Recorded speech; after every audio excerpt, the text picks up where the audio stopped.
એક મોટાપુ નામનું એક સરસ મજાનું જંગલ હતું. તે જંગલમાં પક્ષીઓ જ પક્ષીઓ હતા.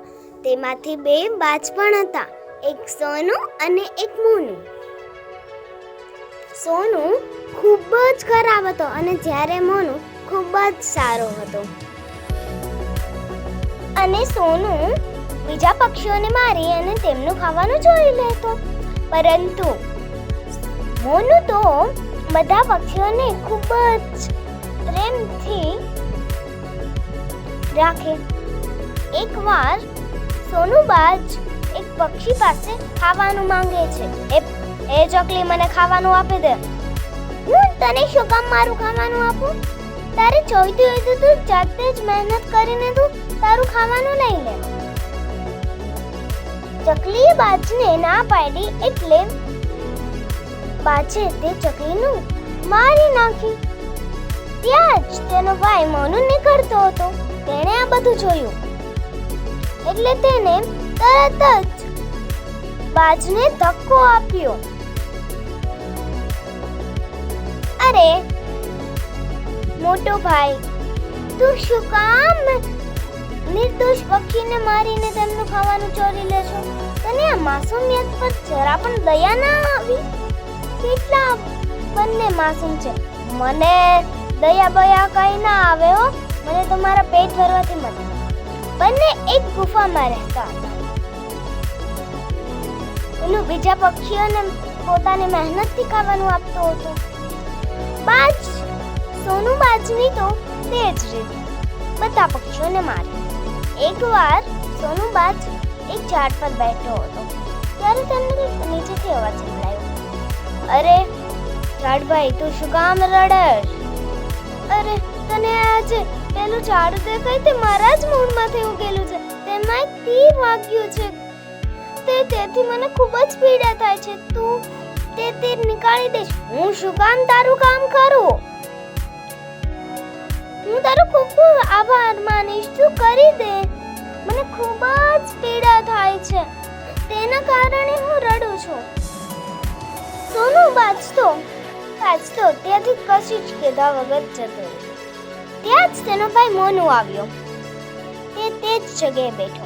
તેને નીચેથી કંઈક અવાજ સંભળાયો. તેણે જોયું કે ઝાડ દાદા રડે છે.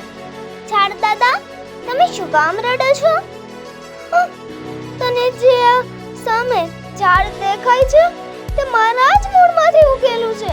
તેના પર કોઈ કે તીર માર્યું છે. તેથી મને ખૂબ જ પીડા થાય છે. તું જઈને તે તીર નીકાળી આપીશ? મોનુબાજ તો તરત જ ગયો અને તે તીર નીકાળી આપ્યું. વાહ મોનુ, વાહ! હવે તારે કંઈ પણ મદદની જરૂર હોય તો મને કહેજો. હા ઝાડ દાદા, બિલકુલ. તેમાંથી પોપટ રાજા રહેતા હતા. તે બધા પક્ષીઓને સરખું ખાવાનું આપતા હતા. એકવાર બાજે એક ચકલીનો શિકાર કર્યો. બધા પક્ષીઓ તેમની ફરિયાદ લઈને રાજા પાસે આવ્યા. કેમ સોનુ, તારી ખૂબ જ ફરિયાદ આવે છે કે તું બીજા પક્ષીઓનો શિકાર કરે છે. તને ખૂબ જ કઠિન સજા આપવાની છે. ચલ, એક તારે ગુફામાં રહેવાનું છે, કશું ખાધા પીધા વગર. સોનુ તો 5-6 દિવસ એક ગુફામાં રહ્યો. પછી તેને ખૂબ જ ભૂખ લાગી એટલે તે કશું જ બોલ્યા વગર ઉડ્યો. તેને એક ચકલીનો શિકાર કર્યો. તેને પોતાનો ખોરાક બનાવી લીધો.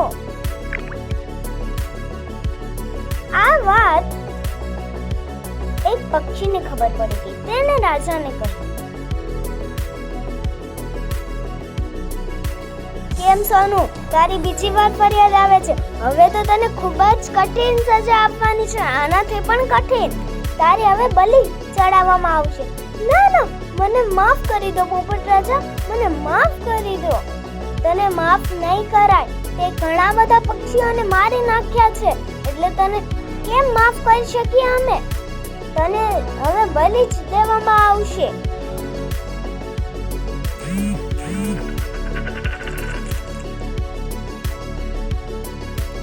જ્યાં સોનુની બલી દેવાની હતી ત્યાં તેનો ભાઈ મોનુ આવીને તેમની બલી દેવાઈ ગઈ.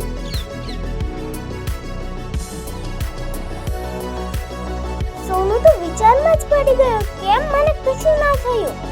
પછી તેને જોયું કે પોતાનો ભાઈ મોનુએ પોતાની બલી આપી દીધી છે. કેમ જોયું સોનુ? તારા ભાઈએ તારી બલી ના અપાય તે માટે પોતાની બલી આપી દીધી. તું તો તેને જીવ કરતા પણ વહાલો છો. આ જોઈ સોનુ ખૂબ જ રડવા લાગ્યો.